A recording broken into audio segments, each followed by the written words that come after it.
Very good morning to all of you. आज हम आपको 11th क्लास का एक टॉपिक पढ़ाएंगे, लेजर। लेजर क्या होता है? जैसे ही आपने जर्नल एंट्री बनाई, जर्नल एंट्री के बाद आप क्या बनाएंगे? लेजर। लेजर के बाद बनेगा ट्रायल बैलेंस। ट्रायल बैलेंस के बाद trading and profit and loss account, जिससे हमें पता चलेगा प्रॉफिट या लॉस के बारे में, और लास्ट में हम पता चलेगा हमें बैलेंस शीट। लेकिन उन सबसे पहले एक इंपॉर्टेंट काम आता है आपके पास, लेजर। क्या होता है लेजर? लेजर एक टी शेप अकाउंट के रूप में होता है। टी शेप मतलब जिसके बीच में हम एक लाइन लगाएंगे, एक डेबिट साइड होगी और एक क्रेडिट साइड। इसलिए हम इसको टी शेप भी बोलते हैं कि जिसके अंदर एक डेबिट साइड है, क्रेडिट साइड है। डेबिट के अंदर अलग आइटम रिकॉर्ड होंगी, क्रेडिट के अंदर अलग आइटम रिकॉर्ड होंगी। रूल वही रहेगा जैसे आपने जो जर्नल में पढ़ा था। जर्नल का ऑपोजिट रूल होता है, वो आपको समझाऊंगा अभी आगे कि कैसे होता है इसके अंदर। लेजर के अंदर एक खास बात यह है कि इसके अंदर हम हर आइटम का एक अलग अलग अकाउंट खोलेंगे। जैसे आपने रोहित एंड कंपनी से कुछ परचेज किया तो रोहित एंड कंपनी का आपने अलग अकाउंट खोल दिया। मोहित को सेल किया तो मोहित एंड कंपनी का आपने अलग खोल दिया। अगर आप एट द एंड ये जानना चाहते हैं कि रोहित के आपने पैसे देने कितने हैं, लेने कितने हैं, मोहित के देने कितने हैं, लेने कितने हैं, तो आप पता लगा पाएंगे किसके जरिए? लेजर के जरिए। बैलेंस निकालो, पता लगा लो। ठीक है। Each item has separate account, separate pages के ऊपर होगा, तो सबसे बड़ा ये भी फायदा है। तो लेजर एक क्लासिफाइड, जो हमने टर्म पढ़ी थी अकाउंट के अंदर हमने मीनिंग में पढ़ा था, accounting is a process of recording, classifying, summarising. तो जो क्लासिफाइंग है ना, वो क्या है? लेजर है। क्लासिफाई करना, क्लासिफाई का मतलब अपनी अपनी क्लास में भेजना। परचेज को अपनी क्लास में भेज दो, मोहित को अपनी क्लास में भेज दो, है ना। सेल है तो सेल को अपनी क्लास में भेज दो, सैलरी है तो सैलरी को अपनी क्लास में भेज दो। जर्नल के अंदर सभी एंट्रीज कंबाइंड थी, उनमें से हमने अब क्या करना? पहचानना है। तो लेजर एक ऐसा प्लेटफॉर्म है, एक ऐसा एरिया है जहां पर जर्नल की हेल्प से क्लासिफिकेशन ऑफ अकाउंट किया जाएगा। तो इसके कुछ फायदे भी हैं लेजर के और कुछ रूल्स भी हैं। हम स्टेप बाय स्टेप समझाएंगे, आपको समझ में आ जाएगा। अभी हम करते हैं advantages of ledger. Advantages of ledger में पहला अकाउंट है हमारे पास, all accounts on separate pages. Separate page का मतलब क्या है? देखो, लेजर एक बुक होती है जिसके अंदर हम क्या करेंगे? ईच पेज के ऊपर अलग अलग पार्टी का नाम होगा। जैसे हमारे पास डीलिंग करने वाली 10 पार्टीज हैं, मोहन है, सोहन है, मोहित है, रोहित है ना। तो अलग अलग पेजेस पर हमने क्या कर दिया? अलग अलग अकाउंट खोल दिए। सैलरीज का अकाउंट अलग है। किसी भी टाइम अगर हम ये जानना चाहें कि हमारे पास सैलरी का 1 मंथ का या 1 ईयर का या 3 मंथ्स का कितना खर्चा है, तो आपने क्या करना है? सैलरी वाला पेज खोला और आप टोटल कर लें, अब वो पता चल जाएगा कि कितनी सैलरी पर खर्चा हुआ है। अगर आप जर्नल एंट्री की हेल्प से करेंगे तो वो टू टाइम कंज्यूमिंग है, बहुत टाइम लगेगा, और चांसेस ये हैं कि कोई एक ना एक एंट्री रह भी जाए। तो लेजर के अंदर ये प्रॉब्लम क्या हो जाती है? दूर हो जाती है। यानी जो जर्नल की प्रॉब्लम्स थी उसको किसने सोल्व किया? लेजर ने। तो सबसे पहला पॉइंट क्या बताया मैंने आपको? All accounts on separate pages. जैसे जर्नल में तो एक ही पेज पर हम जर्नल एंट्री बना देते थे, इसके अंदर हर अकाउंट का अलग पेज होगा, पहली बात। Second, explained information. Explain information का मतलब क्या होता है कि at the specific period how much purchase, ये कैसे पता चलेगा? परचेज अकाउंट से। दूसरी बात, हाउ मच सेल, ये कैसे पता चलेगा? सेल अकाउंट से। How much expenses on rent, ये कैसे पता चलेगा हमें? रेंट अकाउंट से। तो हर बात के बारे में हमें पता चलता रहेगा। किससे बोला? लेजर से। फिर ट्रायल बैलेंस, जब हमने इंफॉर्मेशन सारी डाल दी, फिर हम क्या बना सकते हैं? उसके बेस पर ट्रायल बैलेंस बना सकते हैं। ट्रायल बैलेंस क्या होता है? ट्रायल बैलेंस एक स्टेटमेंट होता है जो लेजर के बैलेंस से बनता है, क्योंकि लेजर बनेगा तो ही ट्रायल बैलेंस बनेगा। अगर लेजर नहीं बनेगा तो ट्रायल बैलेंस भी नहीं बनेगा। और ट्रायल बैलेंस एक अर्थमेटिकली एक्यूरेसी के लिए बनाया जाता है। फोर्थ पॉइंट है हमारे पास, trading and profit and loss account. ये हमें क्या बताएगा? नेट प्रॉफिट या नेट लॉस।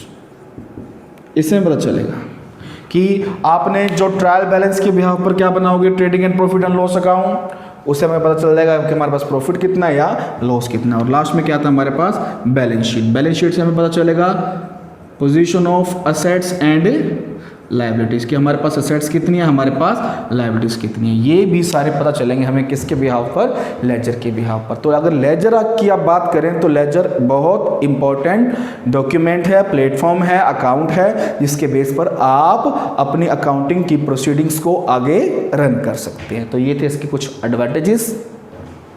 अब हम पढ़ाते हैं आपको रूल्स कि जब आप लेजर बनाएंगे तो उसके कौन कौन से रूल हैं। Number 1, all account at one place, यानी all account of at one place का मतलब ये है कि अगर आपने देख लो राजेंद्र से सामान लिया 2 तारीख को, 8 तारीख को, 15 तारीख को, जर्नल के अंदर तो आपने क्या किया था, क्रोनोलॉजिकल ऑर्डर में लगा दिया, यानी डे टू डे, पहले 2 तारीख की, फिर 3 की, फिर 4 की, फिर 5 की, इस प्रकार आपने एंट्रीज की। इसके अंदर क्या होगा, पार्टी से रिलेटेड जो आइटम्स होंगी वो सारी वन प्लेस पर आ जाएंगी। मतलब 2 तारीख की एंट्री राजेंद्र वाली आ गई, फिर 8 तारीख भी एंट्री की राजेंद्र वाली यहीं पर आ जाएंगी। एक पर्सन से रिलेटेड, एक हेड से रिलेटेड एक्सपेंसेस हो चाहे इनकम हो, वो एक प्लेस पर आएगी। सबसे पहली बात ये है। फिर सेकंड पॉइंट मैं क्या समझा रहा हूं आपको, use of to and by. अगर कोई बात आप डेबिट में लिख रहे हो तो साथ में क्या लगाओ, टू। अगर कोई बात आप क्रेडिट में लिख रहे हो तो क्या लगाओ, by. To and bye.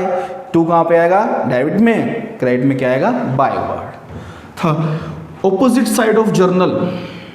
Opposite side of journal का मतलब क्या होता है, जो बात जर्नल एंट्री में आपने डेबिट में की थी वो यहाँ पर कहाँ आएगी, क्रेडिट में। और जो जर्नल में आपने क्रेडिट में की थी वो कहाँ पे आएगी, यहाँ पर डेबिट में। ध्यान रखना, जो जर्नल में डेबिट था वो यहाँ क्रेडिट हो जाएगा, और जो यहाँ पर क्रेडिट है वहाँ पर डेबिट हो जाएगा। तो ऑपोजिट चलेगा उसका।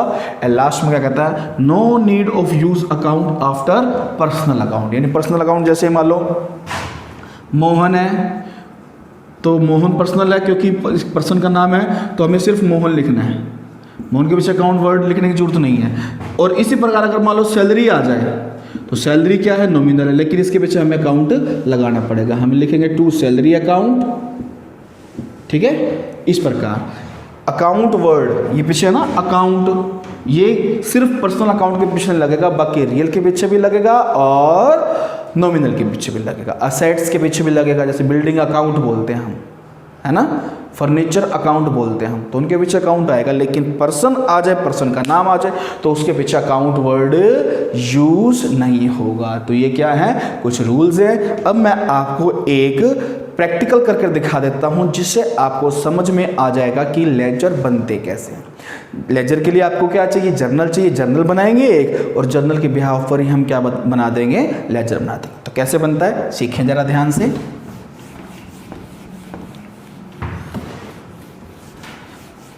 तो मैं आपको समझाऊंगा। अब पहले एक जर्नल, और जर्नल के बाद क्या करेंगे हम, लेजर।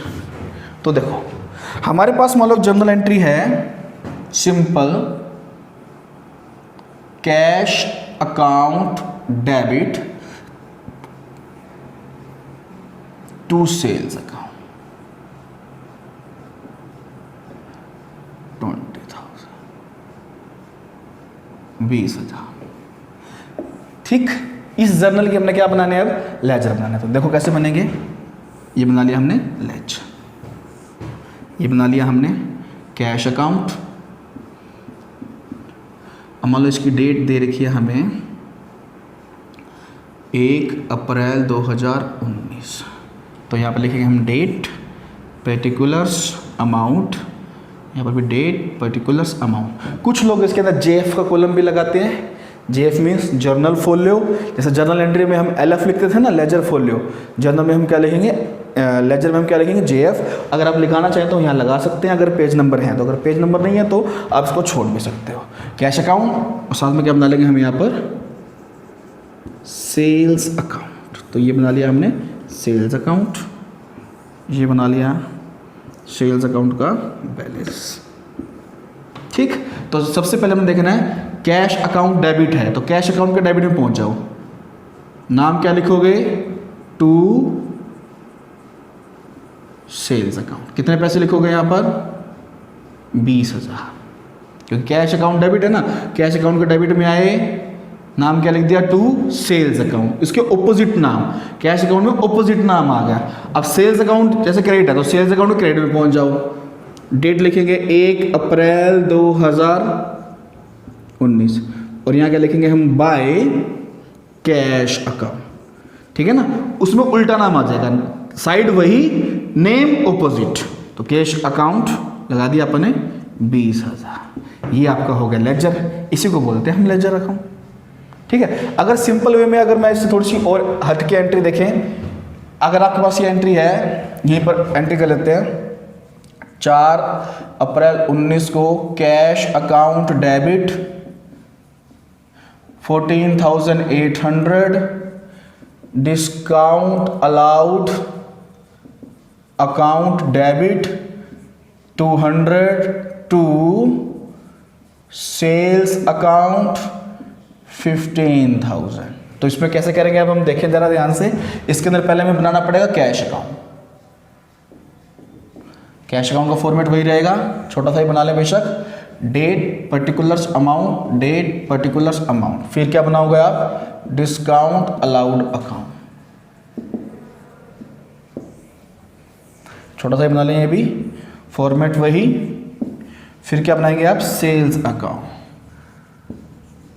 अब ये कंबाइंड एंट्री का सम है तो देखो कैसे करेंगे ये, क्योंकि इसके अंदर मल्टीपल डेबिट्स हैं। मल्टीपल डेबिट्स का मतलब क्या है, 2 डेबिट है और 1 क्रेडिट। तो इस प्रॉब्लम को कैसे सोल्व करें, सिंपल वे में समझा रहा हूं। कैश अकाउंट डेबिट है तो कैश अकाउंट के डेबिट में आ जाओ, डेट लिखेंगे, कैश अकाउंट के डेबिट में आ गए आप, नाम क्या लिखोगे, ऑपोजिट, डेबिट में तो क्रेडिट वाला नाम क्या लिखेंगे आप, टू सेल्स अकाउंट, कितना लिखेंगे, 14,800, अमाउंट कैश के सामने वाला, साइड नाम उसका उल्टा, ठीक है ना। जैसे कैश अकाउंट डेबिट के सामने कितना है, 14,800, अमाउंट वही, साइड उल्टी, साइड सेल्स अकाउंट वाली। डिस्काउंट अलाउड अकाउंट है तो डिस्काउंट अलाउड में आ जाओ, 4 अप्रैल 19, डिस्काउंट अलाउड में क्या लिखेंगे यहाँ पर, उल्टा नाम, ऑपोजिट वाला, टू सेल्स अकाउंट, कितना लिखेंगे यहाँ पर, 200, और यहाँ पर सेल्स अकाउंट के क्रेडिट में आ जाओ, आ गए, नाम लिखेंगे वही। अब इसके सेल्स अकाउंट के क्रेडिट में आए तो अमाउंट तो यही आएगा 15,000, लेकिन पार्टी 2 है ना, तो हम 2 पार्टी कैसे लिखेंगे, देखो, बाय कैश अकाउंट 14,800 और बाय डिस्काउंट अलाउड अकाउंट, ये कितना है, 200। तो देखो टोटल इसका कितना बना, 15,000 ही बना वैसे तो, ठीक है। तो ये बनती है आपकी लेजर। लेजर को हम बोलते हैं कि थोड़ा सा टाइम कंज्यूमिंग भी होती है, ये टाइम लगता है बहुत इसके अंदर बनाने में, और थोड़ी लेंथी भी होती है। लेंथी क्योंकि मतलब वही बात है, अगर मान लो ये तो एक जर्नल एंट्री के 3 अकाउंट बने, अगर हमारे पास जर्नल एंट्री की 10 हों तो 50 अकाउंट बनेंगे, 30 अकाउंट बनेंगे, डिपेंड करता है। तो ये थोड़ी लेंथी है, और पेपर के पॉइंट ऑफ व्यू से ये ज़्यादा इम्पोर्टेंट नहीं है, लेकिन आपको आनी चाहिए, क्योंकि ये आपको आएगी तभी आप अगला स्टेप करोगे। आपको समझ में आनी चाहिए। दोबारा बता रहा हूँ, एग्जाम के पॉइंट ऑफ व्यू से ज़्यादा इंपॉर्टेंट नहीं है, लेकिन आपके नॉलेज के पॉइंट ऑफ व्यू से ये बहुत इंपॉर्टेंट है। तो आपको पता होना चाहिए कि जो बात डेबिट में है वो डेबिट में लगाकर नाम ऑपोजिट वाला, जैसे डेबिट में है तो क्रेडिट वाला नाम, और क्रेडिट में है तो डेबिट वाला नाम। इस प्रकार से क्या बन जाएगी, आपकी लेजर बन जाएगी। ये कुछ रूल्स थे लेजर के, और ये आप रिवाइज कर लीजिए। और कुछ इसके 1 मार्क के क्वेश्चन आएंगे एग्जाम के अंदर 2, तो वो थ्योरी में से पूछेंगे। थ्योरी मैंने आपको बता दिया है, रूल आपने कर लिए हैं, और इसी के साथ आपका लेजर वाला टॉपिक कंप्लीट होता है। Thank you.